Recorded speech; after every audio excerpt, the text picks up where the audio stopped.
convidar aqui o pastor Silas Campos, o homem de Deus que está com a responsabilidade de transmitir aquilo que Deus tens a falar comigo e com você nesta noite.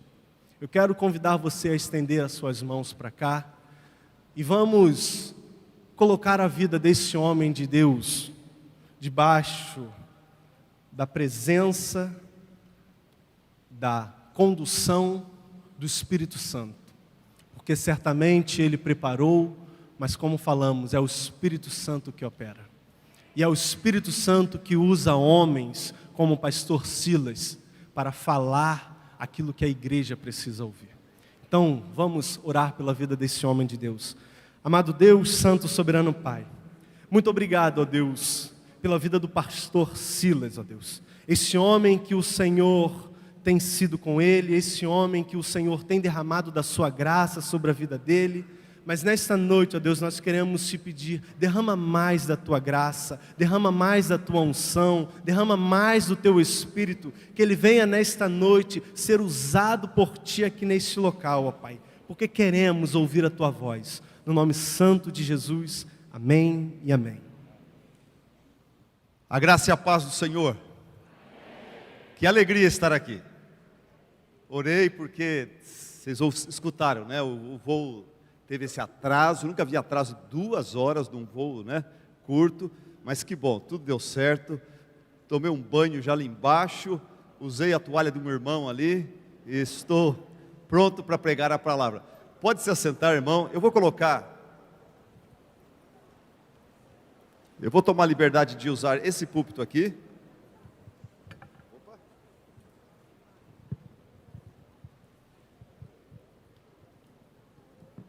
Ótimo, assim fica melhor. Meu nome é Silas Campos, pastor da Igreja Batista Central em Campinas, há 1 ano e 8 meses. Nos últimos 16 anos eu estava no interior de São Paulo, numa cidade de 60 mil habitantes, e lá o Senhor fez algo maravilhoso.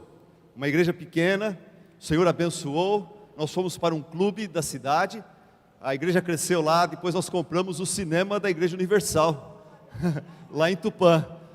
Segunda igreja que eu conheço no Brasil que teve essa experiência. E muito bom. Eu, quando recebi o convite de falar a vocês, eu fiquei muito empolgado, porque o tema é espetacular. Intimidade com Deus. Intimidade com Deus. É o que mais falta nas igrejas, é o que mais falta na liderança das igrejas, é o que mais falta em nossas vidas. Muita religiosidade, pouca intimidade com Deus. E a música diz, você conhece: não existe nada melhor do que ser amigo de Deus. Você conhece a música? E andar seguro na luz, desfrutar do seu amor, ter paz no coração, viver sempre em comunhão, não só com Deus, mas com a família de Deus, e assim perceber a grandeza do poder de Jesus, o bom pastor, o bom pastor. Salmo 25:14 fala: a intimidade do Senhor é para os que o temem, aos quais Ele dará a conhecer a sua aliança. A intimidade do Senhor é para os que o temem. A intimidade do Senhor é para você, para mim, para aqueles que colocam a sua pessoa, a sua palavra, o seu reino em primeiro lugar. Buscar em primeiro lugar o meu reino, a minha justiça. E o texto paralelo com esse é Ageu, é onde nós vamos hoje à noite, em Ageu. Por quê? Porque o jovem Ageu, ele colocou Deus em primeiro lugar na vida dele. Ele fez o que muitos de vocês já estão fazendo, e alguns de vocês já fizeram e pararam de fazer. Ele fez aquilo que alguns de vocês precisam experimentar, ter essa aventura com Deus, de colocar o Senhor Deus em primeiro lugar na sua vida e ver o que acontece, Ageu colocou Deus em primeiro lugar na sua vida, e Deus se aproximou dele. e desenvolveu essa relação íntima com ele. Tanto é que o Senhor o usou para chamar todo o seu povo para experimentar a delícia do andar bem próximo de Deus, de um andar íntimo com Deus. Abra sua Bíblia em Ageu capítulo 1. Nós vamos ler os primeiros 8 versículos da palavra de Deus. Ageu capítulo 1, os primeiros 8 versículos.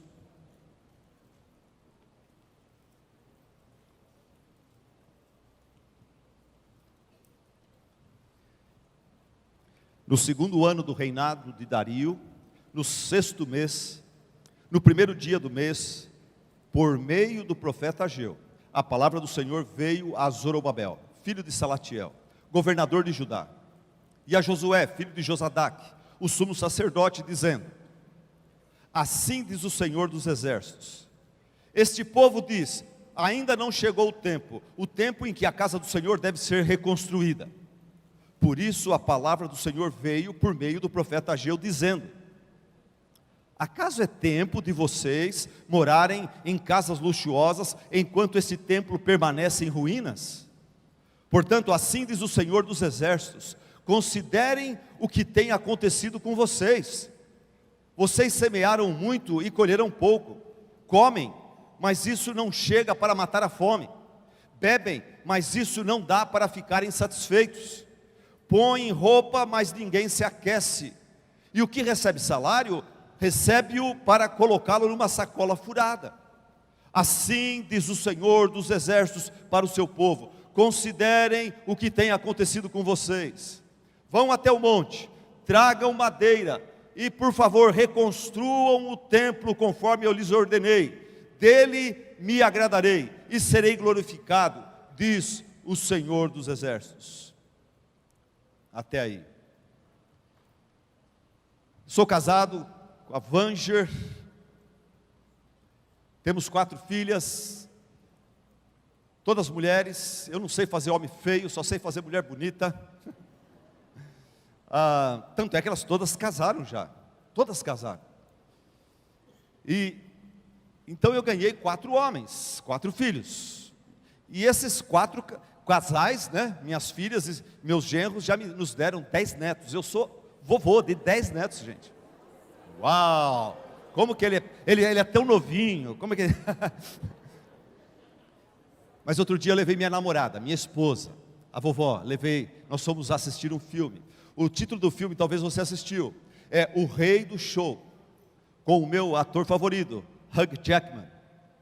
O Rei do Show. Você assistiu esse filme? Quem já assistiu o filme? Alguns? Ok, eu recomendo. É um espetáculo. E é um filme que relata a história de um homem chamado Phineas Taylor Barnum. O Jackman, ele faz o papel, ele conta a biografia, a história desse homem. Esse homem que entrou para a história dos Estados Unidos como a pessoa que criou o espetáculo que é, de certa forma, o pai do Circo de Soleil de hoje. Mas quando ele era jovenzinho, Phineas Taylor Barnum, ele apaixonou-se, ele era pobre, o pai dele era alfaiate, e ele se apaixona por uma menina muito linda, muito linda. Só que ela era filha de um cara muito rico e um cara snob. E o que acontece é que esse ricaço, percebendo que esse pobretão começou a se interessar por sua filha, o ricaço mandou logo um recado para esse menino, falando: se afasta da minha filha, você não tem pedigree para ela. Isso provocou no Phineas, provocou nele um desafio. Ele não encarou isso com desânimo, ele não foi para casa chorar, ele foi à luta para conseguir vencer na vida, e vencendo na vida, chegar com cacife e pedir essa menina em casamento de uma forma que o pai jamais recusaria. E ele consegue fazer isso, montando esse tal de show, maior show do mundo, o maior espetáculo do mundo.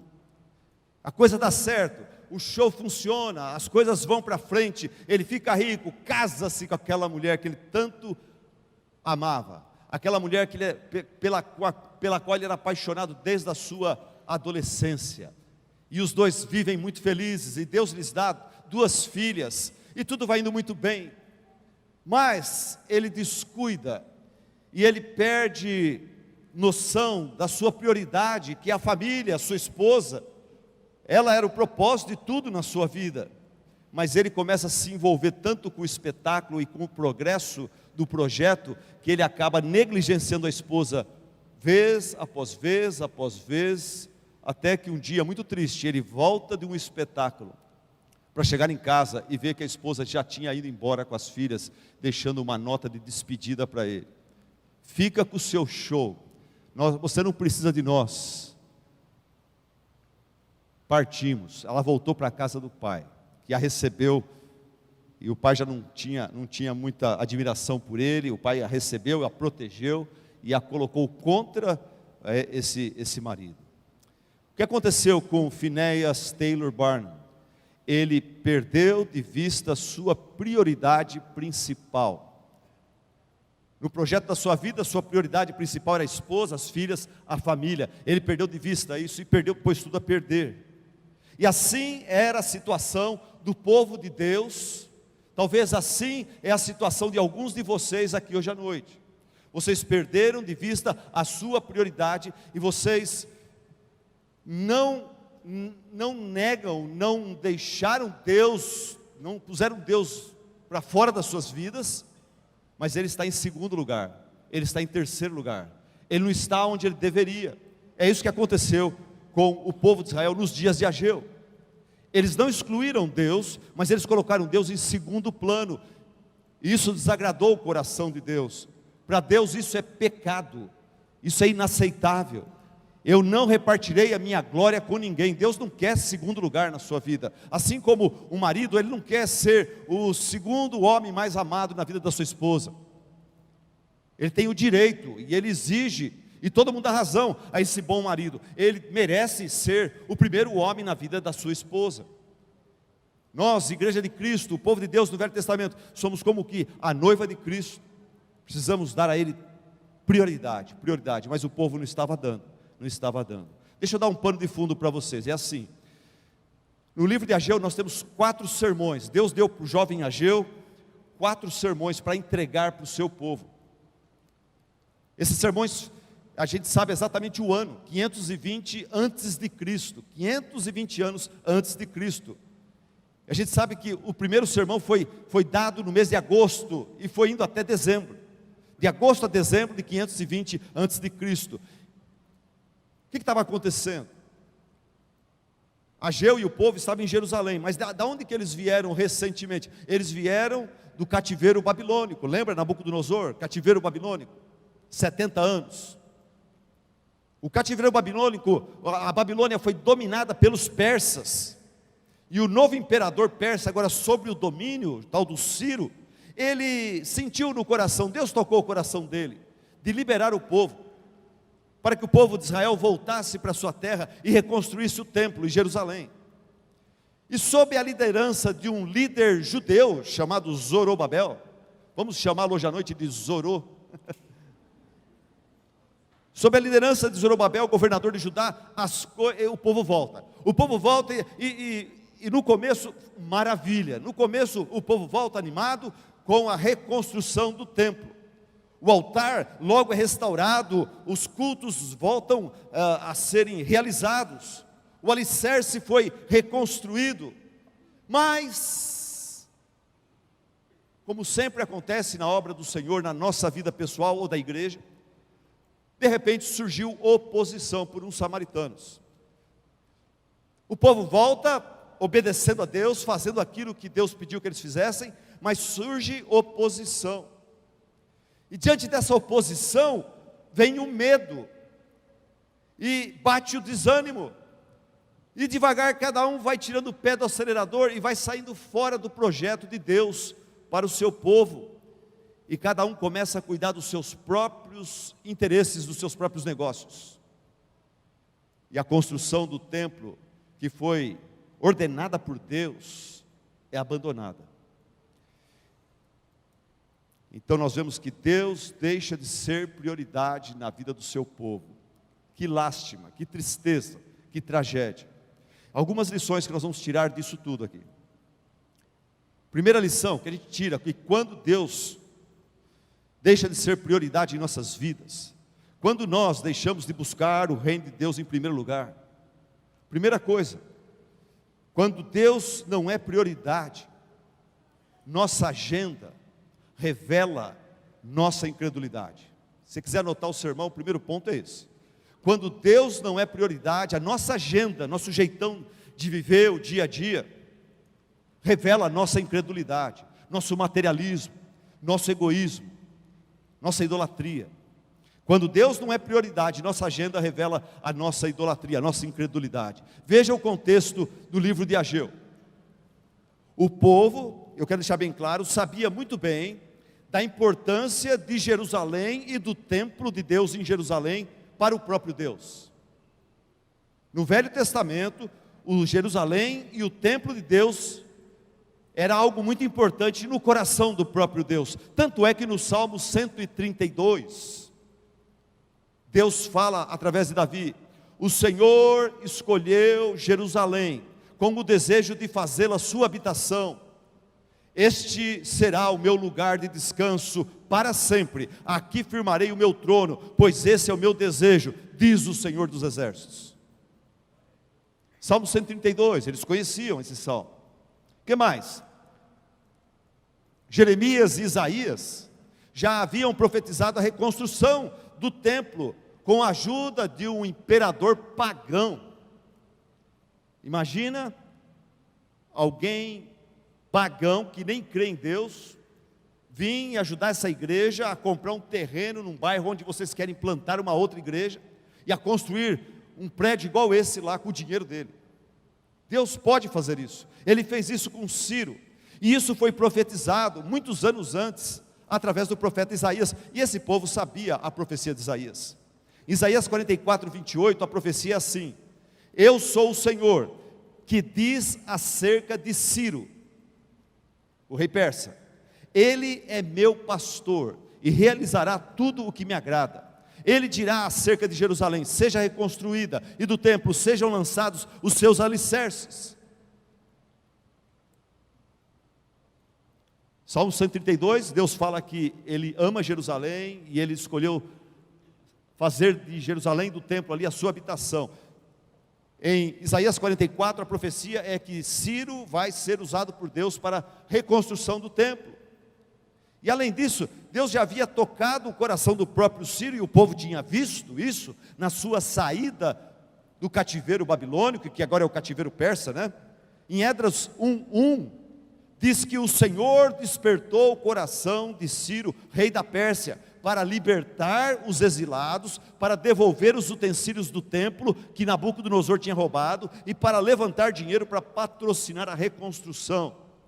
E o povo volta então com o patrocínio de um rei pagão para a terra prometida, com a ordem do Senhor, patrocínio do rei pagão, que o Senhor tocou o coração para ajudar o povo. E eles começam, só para você ter uma ideia, eles começam, daí vem a oposição, vem o desânimo, e eles param com tudo, e continuam indo aos sábados, lá no altar, e fazendo alguns cultos, algumas cerimônias a Deus. Eles não pararam de ir na igreja, eles não pararam de cultuar a Deus, eles só pararam a obra do Senhor, e ficaram parados por 16 anos. Deus tolerou essa omissão por 16 anos. Deus é muito longânimo, muito paciente. Por isso vem a pergunta acusativa através de Ageu, no versículo 4. Acaso é tempo de vocês morarem em casas luxuosas, enquanto esse templo permanece em ruínas?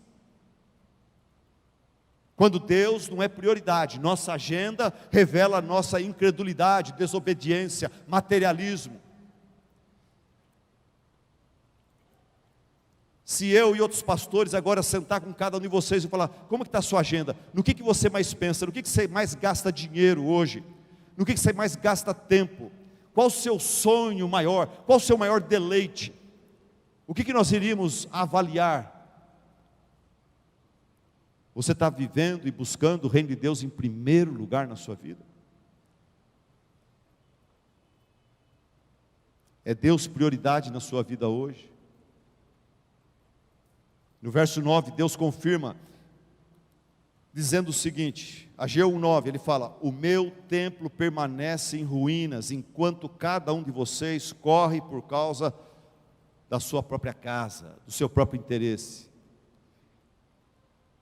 Vamos deixar uma coisa bem clara aqui: Deus não tem nada contra você, maridão, você, casal, vocês que são solteiros e futuramente vão casar. Deus não tem nada contra você desejar dar para seus filhos, desejar dar para sua esposa, para sua família, uma casa legal. Isso é pró-família, é uma coisa boa. É bom quando o homem, ele volta seu foco e seu interesse, sua energia para construir uma casa legal para sua esposa, para os seus filhos. Isso une mais a família, isso faz bem para a família. Deus não tem nada contra isso. O texto não está criticando o povo porque eles construíram casas luxuosas. O texto está combatendo aqui o seguinte: é colocar a casa luxuosa na frente dos projetos de Deus. É isso que não pode acontecer. Hoje Deus espera a mesma coisa dos seus filhos. O texto paralelo que eu já citei para vocês, no Novo Testamento, é Mateus 6,33, onde Jesus começa dizendo no Sermão do Monte, ele fala: portanto, não se preocupem, não fiquem correndo que nem doidos, dizendo que comeremos, que beberemos ou com que nos vestiremos. Muitos jovens solteiros aqui, talvez esse versículo, se Jesus estivesse aqui falando com vocês, jovens solteiros, talvez ele diria assim: como pagaremos a faculdade? Como arranjaremos uma namorada, um namorado? Como arranjaremos dinheiro para se casar e edificar um lar? Daí Jesus continua: porque os gentios é que procuram todas essas coisas. O Pai de vocês, Jesus disse, o Pai de vocês está no céu, que está no céu, sabe que vocês precisam de todas elas, mas busquem em primeiro lugar o reino de Deus e a sua justiça, e todas estas coisas lhes serão acrescentadas. Amém? Qual a manifestação do reino visível de Deus hoje? Qual a manifestação do reino visível? Qual a manifestação visível do reino de Deus no Antigo Testamento? Era Jerusalém, era o templo em Jerusalém. Qual a manifestação visível da glória de Deus hoje? É a igreja de Cristo. Nós somos o templo do Espírito Santo. Então no Velho Testamento o povo tinha a ordem de buscar o reino de Deus em primeiro lugar, era obedecer a Deus e edificar aquele templo, e restaurar os cultos e as solenidades e os sacrifícios. No Novo Testamento não é edificar o templo físico, mas é o quê?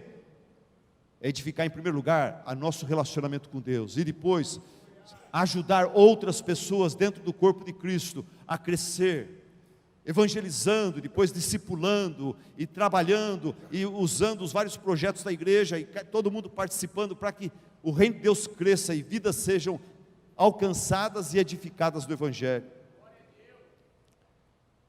Quando Deus não é prioridade, nossa agenda revela a nossa incredulidade. Me chamaram para pregar numa pequena igreja, numa cidade do interior. Eu fui lá, o pastor reclamava que a igreja não estava caminhando para frente, não estava crescendo espiritualmente nem numericamente. Mas eu descobri logo o que poderia ser a causa daquele retardamento. Comendo pizza com o pastor depois do culto, eu vi falar que vai ter uma pizza depois desse culto aqui, então estou com fome, mas vamos lá. Fica a dica aí, né? E eu comendo uma pizza com esse pastor, eu percebi qual era o problema da sua igreja. Se não era problema total, mas parcialmente era o próprio pastor. Porque quando eu falei com o pastor sobre a palavra, Deus, o trabalho de Deus, a obra de Deus, os seus estudos, o seu tempo com o Senhor, sua vida devocional, ele falou para mim várias coisas. Mas quando eu perguntei para ele sobre o programa de rádio que ele faz todas as manhãs, porque ele é repórter, ele estudou para ser um radialista e mexe com notícias. E quando eu falei sobre esse programa que ele faz toda manhã, das 7 às 7h30 na rádio, esse homem, ele começou a falar com entusiasmo e com uma alegria. Ele parou de comer a pizza e deixou a pizza lá, e eu fui comendo e ele foi falando. Ele não parava de falar do que ele tem feito, do que ele está fazendo, do que ele pretende fazer, e como que ele tem alcançado, e como que ele tem feito isso, e causado mudanças sociais na cidade, influência na prefeitura. E esse homem, eu falei, esse homem devia deixar o ministério e ficar com esse programa aí. Quando Deus não é prioridade, o nosso entusiasmo, a nossa conversa, os nossos interesses, aonde a gente investe o nosso dinheiro, revela a nossa incredulidade, a nosso materialismo. Ok, anota aí outro ponto dessa mensagem. Quando Deus não é prioridade, frustração não é novidade. Anotou? Quando Deus não é prioridade, frustração não é novidade. Olha comigo o versículo 5, palavra do próprio Deus. Portanto, assim diz o Senhor dos Exércitos, através de Ageu. Olha o que ele fala para o povo: considerem o que tem acontecido com vocês. Vocês semearam muito e colheram pouco. Está falando dos últimos 16 anos de omissão. Vocês semearam muito e colheram pouco. Comem, mas isso não chega para matar fome. Bebem, mas isso não dá para ficarem satisfeitos. Põem roupa, mas ninguém se aquece. E o que recebe salário, recebe-o para colocá-lo numa sacola furada. Assim diz o Senhor dos Exércitos: considerem o que tem acontecido com vocês. Para pensar sobre como é que está sendo a vida de vocês, os seus projetos e a minha providência. Eu falo através da minha providência. Olha o versículo 8, ele fala: gente, vão para o monte, tragam madeira, reconstruam um templo, dele me agradarei, serei glorificado, diz o Senhor. Depois ele volta a falar no versículo 9, ele fala: vocês, nesses últimos 16 anos de omissão, vocês esperavam que fosse muito, mas o que veio foi pouco. E esse pouco, quando levaram para casa, eu dissipei com um sopro. E por quê? Pergunta o Senhor dos Exércitos. Daí ele responde: porque o meu templo permanece em ruínas, enquanto cada um de vocês corre por causa da sua própria casa. Por isso os céus retêm o orvalho, e a terra não produz os seus frutos. Eu, Deus, não foi o diabo, não foi o capeta, eu mesmo fiz vir a seca sobre a terra e sobre os montes, sobre o cereal, sobre o vinho, sobre o azeite, sobre o que o solo produz, sobre as pessoas, sobre os animais e sobre todo o trabalho das suas mãos. Muitas vezes o desemprego, quem manda não é o diabo, é o próprio Deus, para chamar a sua atenção. Muitas vezes aquele namoro maravilhoso, que podia dar um super casamento, o Senhor dá um jeito de tirar o amor do coração do noivo, da noiva, e a coisa acaba, porque Deus está querendo chamar a sua atenção. A outra pessoa nem sabe direito porque que de repente todo aquele entusiasmo, de repente Deus tira, às vezes temporariamente, Ele pode devolver depois, mas Deus, Ele nos disciplina. Irmãos, todas as provações, a Bíblia fala que todos nós passamos por provações, todos nós. Mas a provação, gente, a provação é aquela situação difícil que Deus usa para nos ensinar, para nos amadurecer, para nos preparar para um ministério maior. A provação é o deserto, é a escola de Deus, quando Ele está nos ensinando, ou nos dando uma oportunidade de glorificar o nome dEle, através de uma situação difícil, porque a pessoa que você está evangelizando fala: é fácil você estar apaixonado por Deus, tudo está indo bem na sua vida, mas aí aquela pessoa vê que a coisa entorna, mas você continua apaixonado por Deus e fiel a Deus, e aquilo toca o coração da pessoa. Então todos nós cristãos vamos passar por aflições, Jesus garantiu isso, mas aqui em Ageu está falando que alguns de nós não estamos passando por provações, nós estamos passando por disciplina. Deixa eu ler esse texto aqui como Deus falando comigo e com você aqui hoje à noite. Você tem semeado muito, mas tem colhido pouco. Você come, mas isso não chega para matar sua fome. Você bebe, mas isso não dá para satisfazer a sua sede. Você põe roupa, mas isso não te aquece. O que você recebe de salário, você recebe para colocar numa sacola furada. Aquilo não dá nem até o dia 20 do mês. Tiago capítulo 4 fala: vocês não têm porque vocês não pedem. Mas o problema nosso é o outro. Tiago fala: e quando vocês pedem e clamam nos cultos, vocês não recebem porque vocês estão pedindo para gastar nos seus próprios interesses, prazeres, na sua agenda, aonde Deus não é prioridade. Quando Deus não é prioridade, frustração não é novidade. Irmão, irmã, seja bem sincero. Se Deus está tocando o seu coração, está te disciplinando, aceita a disciplina do Senhor. E já vai mudando já o que precisa ser mudado, vai decidindo, vai tomando resoluções sábias já agora. Fala: a partir de hoje eu vou mudar, aquilo está assim, vai ficar assado, eu vou endireitar os meus caminhos. Com a ajuda de Deus, para a glória de Deus, eu vou endireitar os meus caminhos. Eu quero a bênção de Deus na minha vida. E eu quero o Deus da bênção na minha vida.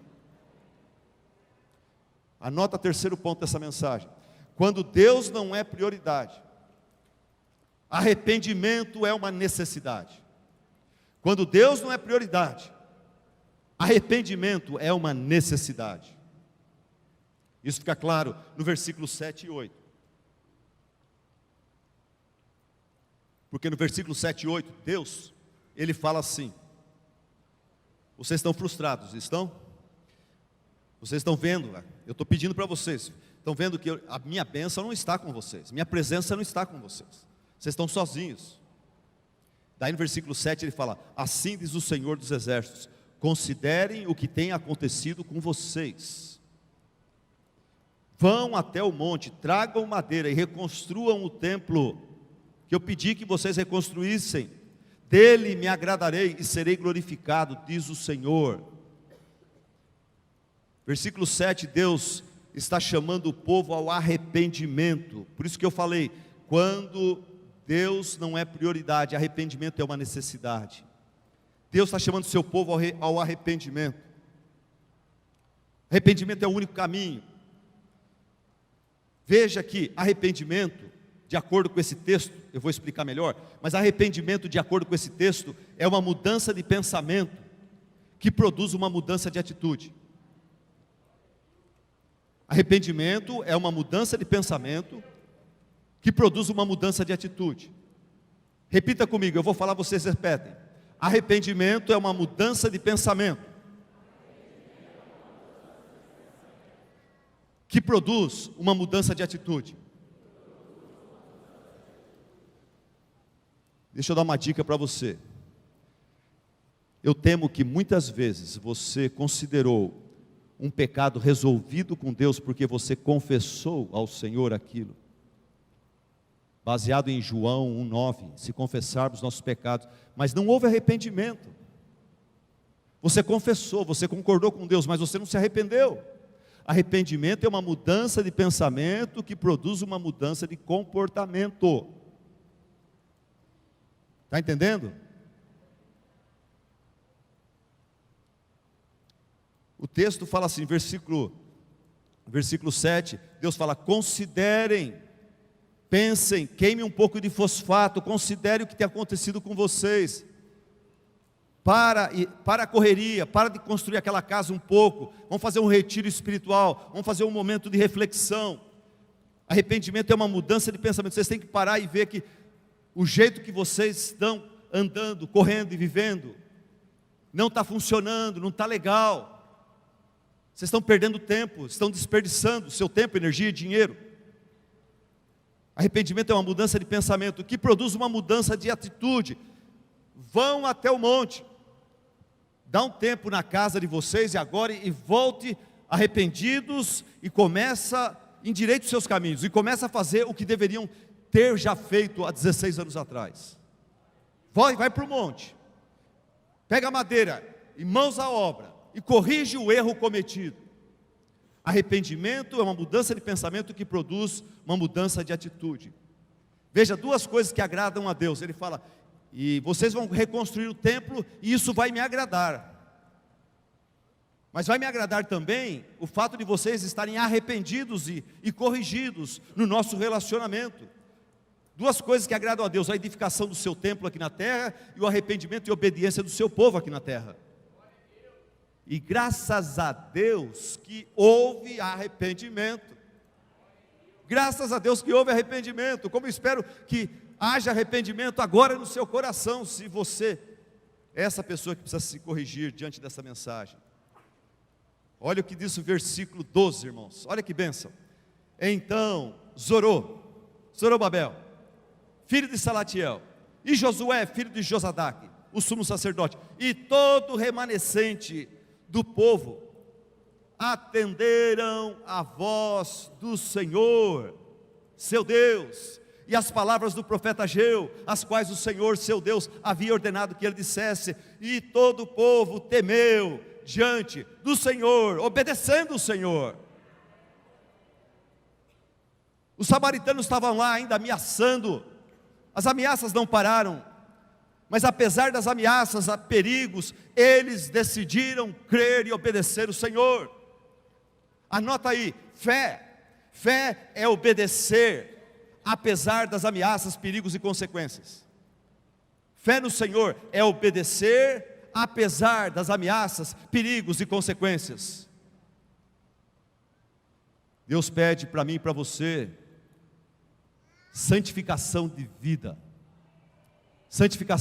mas o mundo nos ameaça, fala, jovem, não vai por esse caminho de santificação de vida não, seus amigos vão zombar de você, a tua galera vai te isolar, se você começar a ser muito diferente, muito santo, se você começar a andar muito perto de Deus, da Bíblia, da oração, o pessoal vai talvez até ter um namorado que você tem aí, que é um crente capenga, relaxado, se você começar a pegar muito firme com Deus, ele vai começar a não gostar tanto de você, ele quer você meio mundana, porque daí bate com o papo dele, bate com os programas dele, bate com as intenções dele. Mas se você começa a pegar firme com Deus, começa a jogar luz nas trevas que há na vida dele, daí ele vai estranhar. Deus pede que você se humilhe, peça perdão à pessoa que você ofendeu, mas o mundo, a sociedade, a psicologia fala, não, cuidado, você começa a se humilhar, pedir perdão, o outro vai crescer, você vai se enfraquecer, isso vai te colocar por baixo. O mundo hoje é dos espertos, o mundo hoje é selvagem, cuidado com essa ingenuidade cristã, de ficar pedindo perdão e tudo mais, você vai acabar sendo colocado por carpete. Deus pede para você gastar mais tempo com Ele do que com Facebook, ou WhatsApp, ou Netflix. Mas o mundo fala para você, não cara, você não pode sair do WhatsApp, você não pode sair do Facebook, você vai ficar isolado da galera, você vai perder as fofocas, as piadas, você vai ficar meio antissocial, porque hoje o mundo está na net. Deus pede para você abandonar o vício da pornografia, que hoje infelizmente pega mulheres e homens também. E você fala, mas eu não consigo, eu estou viciado, eu quero parar, não consigo. Ah é? John Piper falou o seguinte, você não consegue mesmo? Será?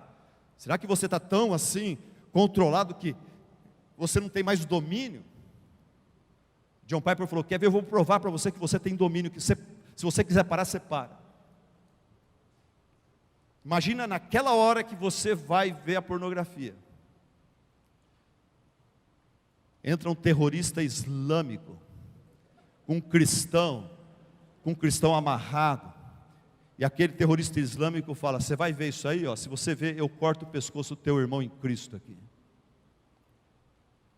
Tenho certeza que na hora, você vai perder toda a graça e toda a vontade de ver aquela nojeira. John Piper fala, você está lá para ver pornografia. A hora que você vai ver, a porta abre, e você vê o Senhor Jesus Cristo, todo ensanguentado, todo açoitado, com a coroa na cruz, falando, você vai fazer isso? Você tem certeza que você vai fazer isso? Tem certeza na hora que você vai ter aversão por aquela nojeira? Você pode, você consegue. Olha para Cristo, pensa nos crentes que estão passando por problemas, por dificuldades. Pensa na fraqueza que esse vício está trazendo para você. e daqui a pouco vai vir um demônio te atacando, e você não vai ter força nenhuma para combater aquilo, para resistir aquilo. Isso vai começar a te dar aversão pelo pecado e por essas coisas que nos viciam. Quando Deus não é prioridade, arrependimento é uma necessidade. Em último lugar, quando Deus é prioridade, agora positivamente, quando Deus é prioridade, porque o povo se arrependeu, voltou a construir o templo, o povo obedeceu, todos temeram ao Senhor. Aquela igreja lá de Israel, no tempo de Ageu, eles se corrigiram, se quebrantaram, voltaram a obedecer ao Senhor, atenderam a voz do Senhor. Então nós podemos dizer, quando Deus é prioridade, coisas maravilhosas acontecem. Deixa eu repetir, quando Deus é prioridade, coisas maravilhosas acontecem. Você crê nisso? Eu creio nisso. Assim que Zorobabel, Josué e todo o povo atenderam a voz do Senhor, coisas maravilhosas demais começaram a acontecer. Os cultos naquela igreja já não eram mais o mesmo. O tempo de devoção das pessoas era diferente.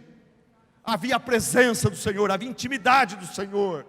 Não era mais aquela religiosidade de capa, não era mais aquele cristianismo capenga. Agora eles tinham bênçãos maravilhosas para testificar, para curtir, para glorificar a Deus por elas. Olha o versículo 13, o que diz. Olha que versículo maravilhoso. Então, Ageu, o enviado do Senhor, falou ao povo, assim que eles se arrependeram e começaram a obedecer o Senhor. Então Ageu, o enviado do Senhor, falou ao povo, segundo a mensagem do Senhor, dizendo, Deus falando, 4 palavras que mudam tudo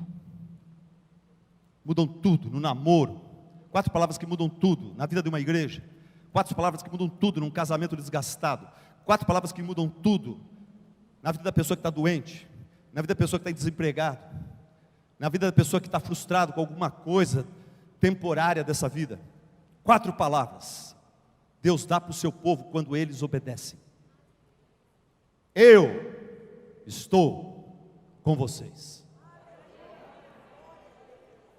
O Deus Criador dos céus e da terra, Ele fala, eu, não meus anjos, não minha criação, não meus servos, não meu ouro, não minha prata, eu mesmo, eu estou com vocês. Eu estou com vocês, diz o Senhor. Eu queria dizer para você que aqui Deus deu para o seu povo nada mais, nada menos do que o melhor que Ele tem lá no céu. Tem gente que fica pensando no céu em termos de mansões celestiais, em termos de ruas de ouro, rio de cristal. Tem gente que fica pensando no céu em termos de coral dos anjos, árvore da vida. Todas essas coisas são maravilhosas, mas a melhor coisa do céu é o próprio Deus.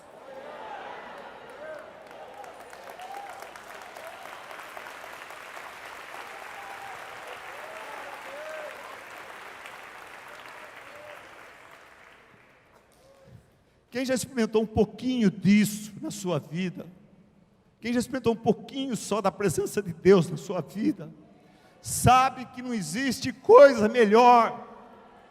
Por isso que eu falei no começo da minha mensagem aqui, o tema é maravilhoso, intimidade com Deus. Não tem coisa melhor nessa vida, irmãos. Nos meus 58 anos eu já tive muitas bênçãos, eu já curti muitas alegrias. Como pastor, o Senhor tem sido maravilhoso para comigo. Já viajei para muitos lugares, tive o privilégio aos 40 anos de comprar meu primeiro carro zero, pegar aquele plástico do banco e arrancar assim, e eu achava aquilo, eu sonhava desde 2 anos de idade, eu sonhava em ter um carro na minha vida. O menino é assim, não é? E aos 40 anos eu fiz aquilo, e aquela alegria foi grande, mas aquela alegria não comparou com nada, em nada, com os momentos que eu tinha tido intimidade com Deus. Deus já me deu o privilégio de fazer um curso no Havaí, ficar lá 30 dias. Deus me deu o privilégio de casar com uma mulher que eu sou apaixonado por ela, ter 4 filhas. temos uma vida sexual muito legal, muito normal. Deus tem me dado muitos privilégios, privilégio de estar aqui pregando para vocês. Mas nada se compara a um segundo quando você sente a presença de Deus.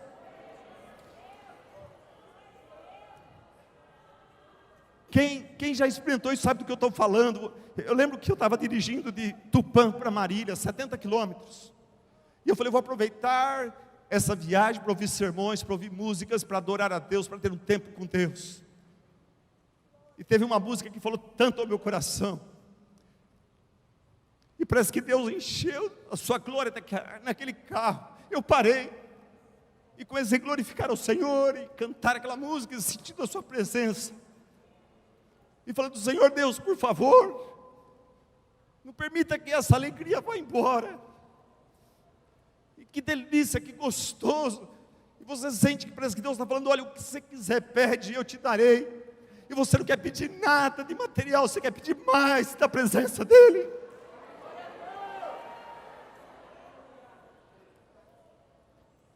Deus deu para o seu povo, quando o seu povo obedeceu. Deus deu a eles o que ele tem melhor no céu, a sua presença. Eu estou com vocês, sua presença gloriosa. 1 Crônicas 16 fala assim, glória e majestade estão diante dele, força e formosura no seu santuário, sua presença alegre, pura e santa. Salmo 89, 15 fala, como é feliz o povo que não fala quão sério, não fala quão intelectual, quão teológico, fala como é feliz o povo que aprendeu a andar na luz da tua presença. Sua presença é vitoriosa. Paulo fala, se Deus é por nós, quem será contra nós? Se Deus está comigo, eu não preciso temer nada, nada. Sua presença é poderosa. Vem à minha mente aqui o rei Ezequias. O povo estava morrendo de medo, porque o rei da Síria vinha com seu enorme exército contra Israel. Mas o rei Ezequias falou o seguinte para o seu povo, sejam fortes e corajosos, não tenham medo, nem se desanimem por causa do rei da Síria e do enorme exército que está com ele, pois conosco está um poder maior do que o que está com ele. Com ele está somente o poder humano, mas conosco está o Senhor, o nosso Deus, para nos ajudar, para travar as nossas batalhas.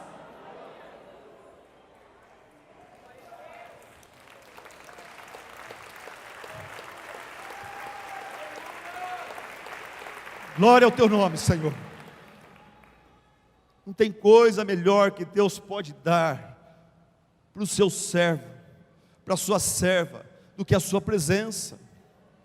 Às vezes a gente fica pensando, aquele irmão progrediu tanto, prosperou tanto, e aquele outro que trabalha tanto não prosperou, não tem talvez nem a sua casa ainda, mas aquela pessoa, ele tem a presença de Deus. Ele está muito mais na frente, ele está muito mais abençoado do que esse irmão que amealhou mais bens materiais. Os irmãos que eu percebo e vejo no rosto deles alegria, eu vejo neles satisfação, contentamento, não são os irmãos normalmente os mais ricos financeiramente falando, mas normalmente me dá inveja a alegria dos nossos missionários, dos servos e pastores leigos que abrem missões em bairros carentes. Essa pessoa que a gente fica até com dó dele, ele é o mais alegre do que o outro que está com empresa, que está com carrão, que está com viagem para o exterior e tudo mais. Em 1986 eu comecei uma pequena igreja em São José dos Campos, e Deus mandou um casal, amigos de adolescência, para vir morar conosco e nos ajudar com a música, que eu não sou músico. Nessa pequena igreja, tinha acontecido assim, a Wanda e o Valdir, esse casal, eles tinham perdido tudo, fazendo uma empresa com o irmão do Valdir. Eles tentaram montar uma fábrica, não deu certo, eles perderam inclusive a casa deles, coisa que normalmente não se perde, mas ele foi motivado, tentou até o fim, chegou em São José dos Campos sem nada, começou nos ajudando a começar a Igreja Batista da Graça. E o Valdir nunca reclamava. Alguém dava para ele alguma coisa aqui, ali, ele começou a fazer um bico aqui, um bico ali, e foi aquela luta. São José dos Campos naquela época também estava numa crise, muito desemprego, GM mandando muita gente embora, enfim. Mas o Valdir é bom de música, toca bem, canta bem, e na nossa pequena igreja, eu lembro várias vezes ele cantando essa música aqui. Mas ele cantava, não era uma música qualquer, a música falava da vida dele. A gente via que ele estava falando, isso aqui é verdade na minha vida aqui agora. Eu que já tive bastante, perdi tudo, hoje eu canto, isso aqui é meu testemunho. Se você conhece, me ajuda a cantar essa música. Talvez ninguém vai conhecer. Eu vou tentar, tá bom? A música fala assim: me falte água, ou alimento, ou suprimento para o amanhã que vem. Se nos meus olhos faltar sim toda a luz, só não me falte a presença de Jesus. Tua presença é a razão da minha fé. Tua presença me conduz onde estiver. Tua presença é a razão da minha fé. Tua presença me conduz onde estiver. Me falte o vento, o mar ou o sol, onde estiver sei que não vou me abalar.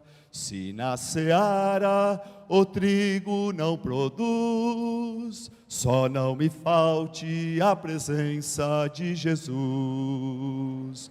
Tua presença é a razão da minha fé.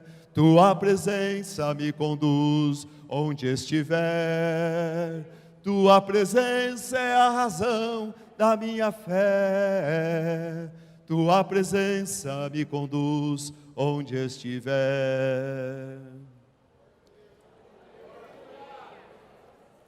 E o testemunho desse irmão me fortaleceu muito. Deus usava, como eu falei anteriormente aqui, um servo que já teve, perdeu tudo, mas não perdeu sua fé. E quando ele perdeu tudo e viu que a única coisa que sobrou foi Deus, ele aprendeu que quando você perde tudo e a única coisa que você tem é Deus, você não precisa de nada.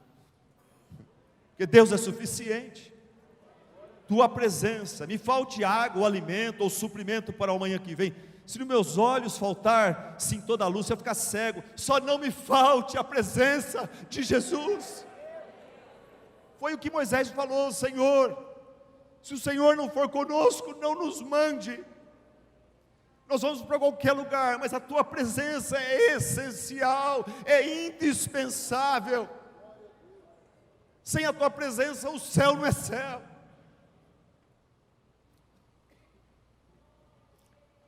Deus falou para o seu povo: eu vou dar para vocês a minha presença, eu estou com vocês. A partir de agora, vocês estão me obedecendo, nós vamos ter intimidade um com o outro. Hoje pela manhã eu estudei com um grupo de homens na minha igreja, Salmo número 1, o homem bem-aventurado e o ímpio. O homem bem-aventurado e o ímpio. O homem bem-aventurado é aquele que deleita-se na palavra de Deus. Ele deleita-se na presença de Deus, na palavra de Deus.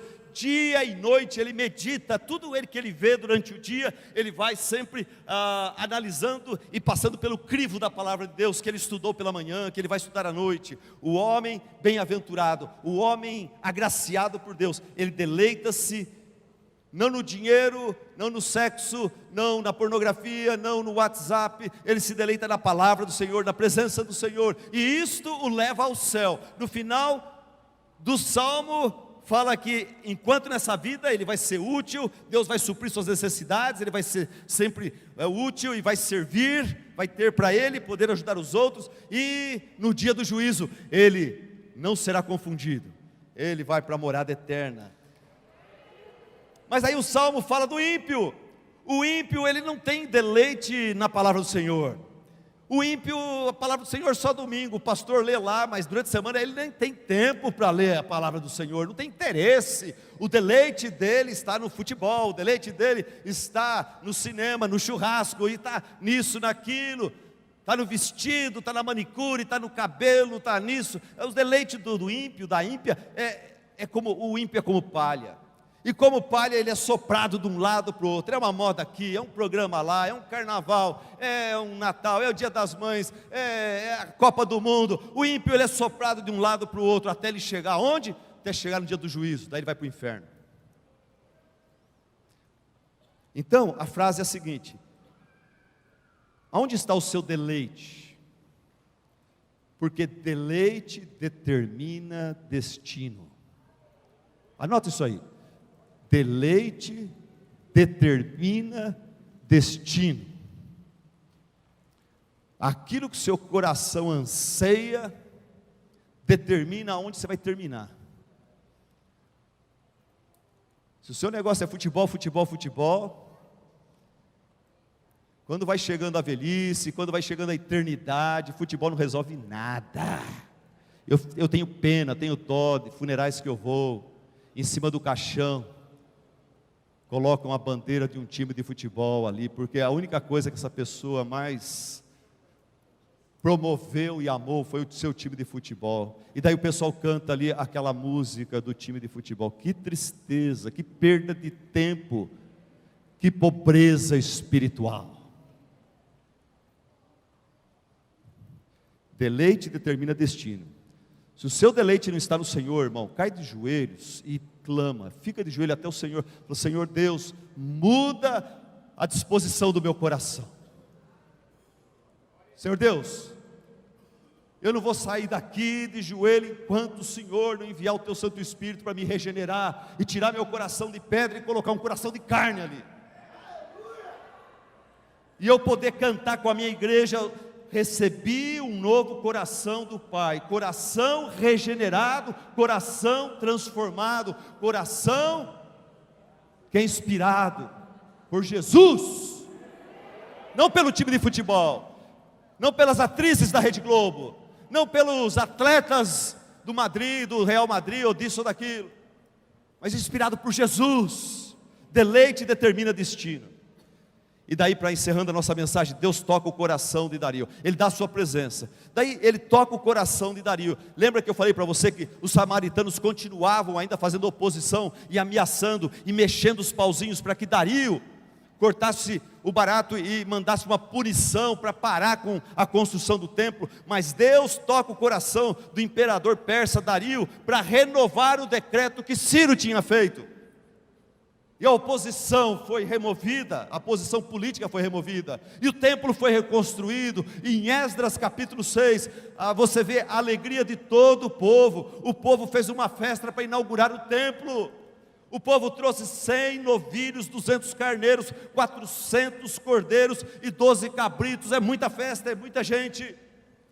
E naquela festa a gente lê sobre confissão de pecados, louvor, adoração, música, dança, celebração, restauração de ministérios conforme a lei de Moisés. Quando Deus é prioridade, coisas maravilhosas acontecem. Quando a obra de Deus é feita do jeito de Deus, nós podemos contar com a provisão e com a bênção de Deus.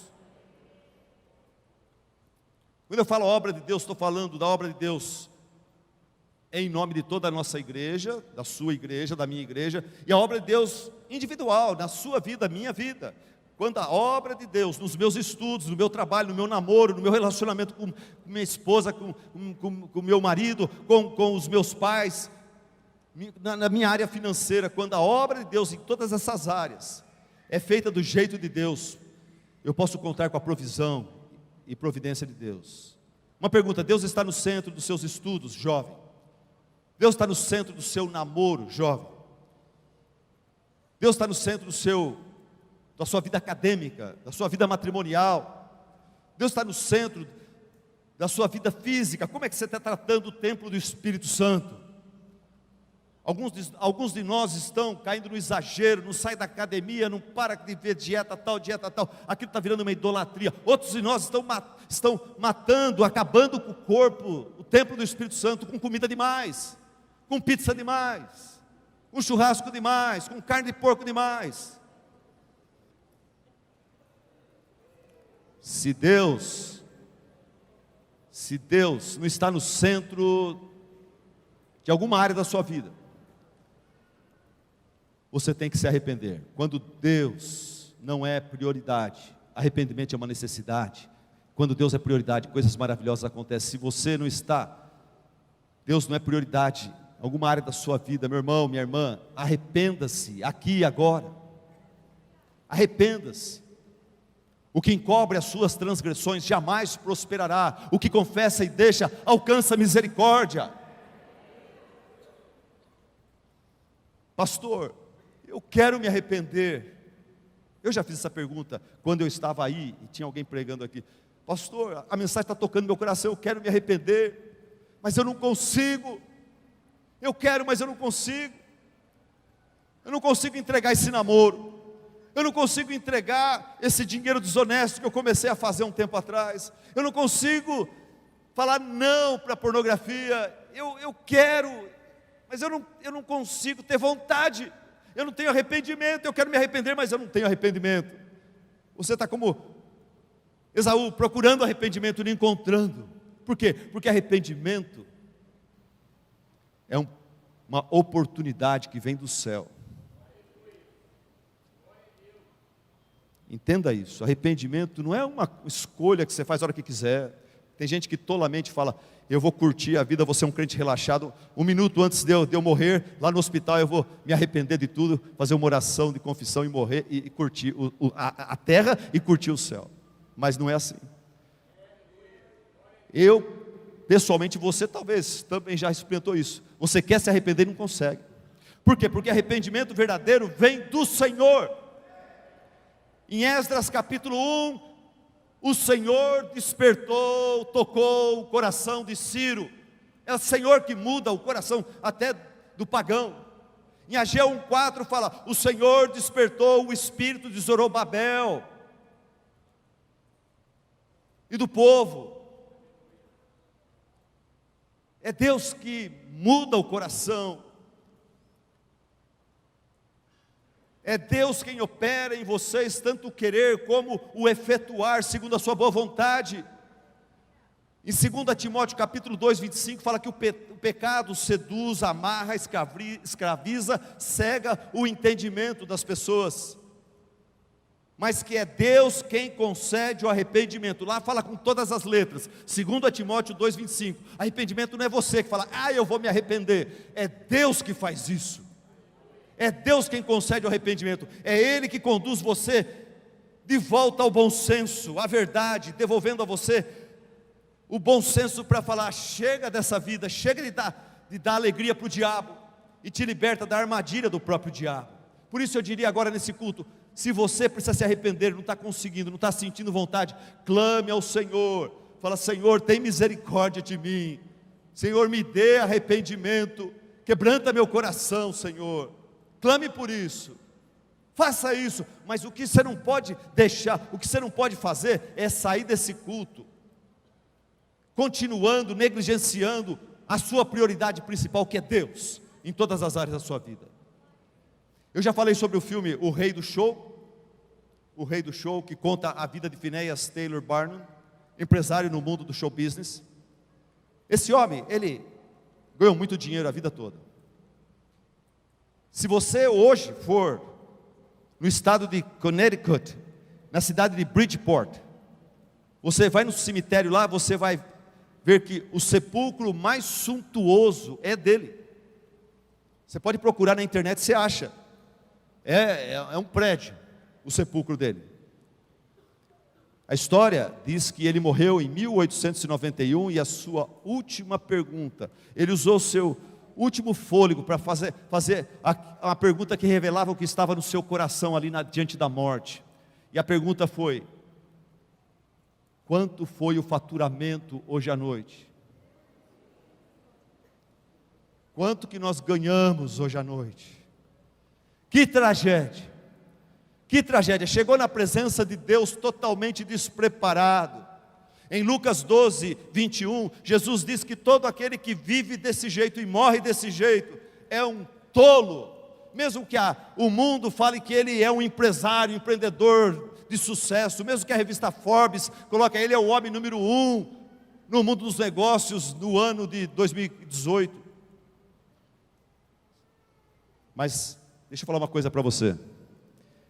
Naquela mesma cidade, naquele mesmo cemitério, 20 metros desse sepulcro do Finéias, tem um outro sepulcro, pequeno, simples, o sepulcro de uma irmã chamada Fanny Crosby,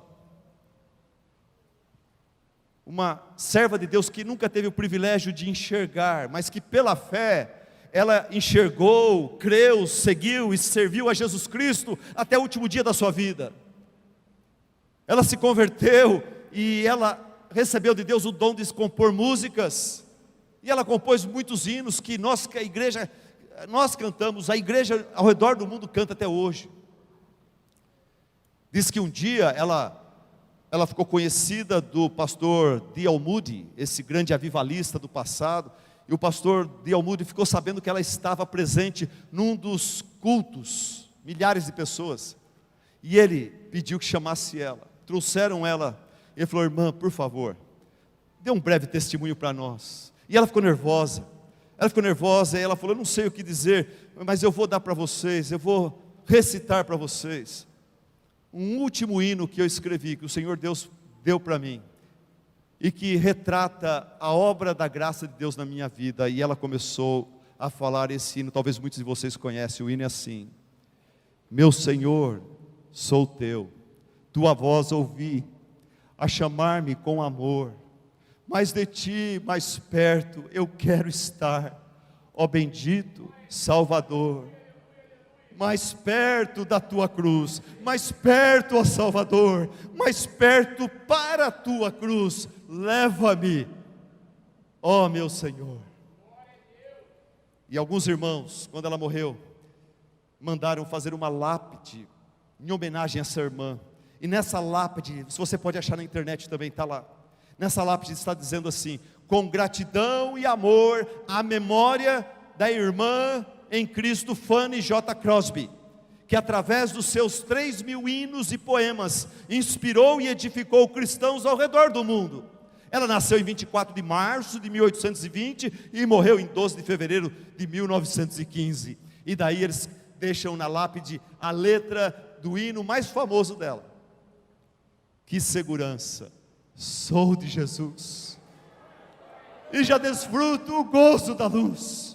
Sou por Jesus, herdeiro de Deus, Ele me leva à glória dos céus.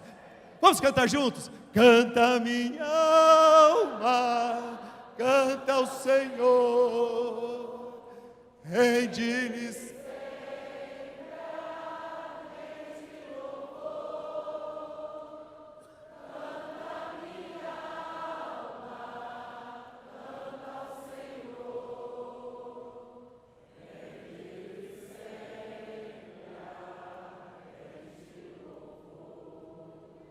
Aleluia, glória a Deus.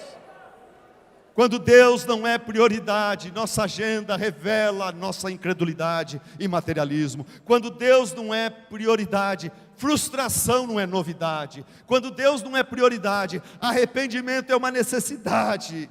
Quando Deus é prioridade, coisas maravilhosas acontecem. Aleluia, glória a Deus. Glória a Deus, glória a Deus.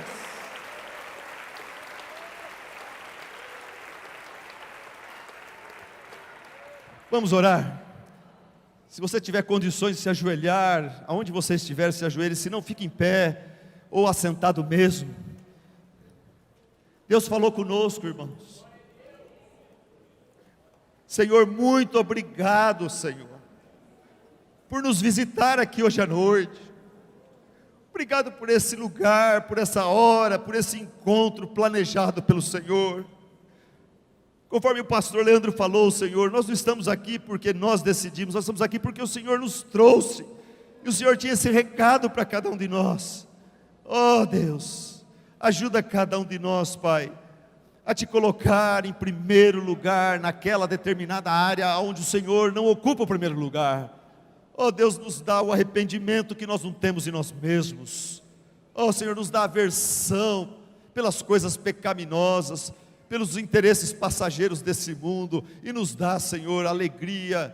Nos dá, Senhor, alegria pela Tua presença, nos dá, Senhor, anseio por mais de Ti, nos dá, Senhor, mais intimidade com o Senhor, que o nosso coração, Senhor, possa se alegrar, não por causa de coisas passageiras, mas por causa, Senhor, do Teu caráter, da Tua presença, da Tua glória, Senhor, e que nós tenhamos de Ti, Senhor, o privilégio de experimentar mais e mais da Tua glória, que a vida de cada um de nós, Senhor, seja como a Tua palavra diz, como a luz da aurora, que vai brilhando mais e mais, até se tornar dia perfeito na eternidade.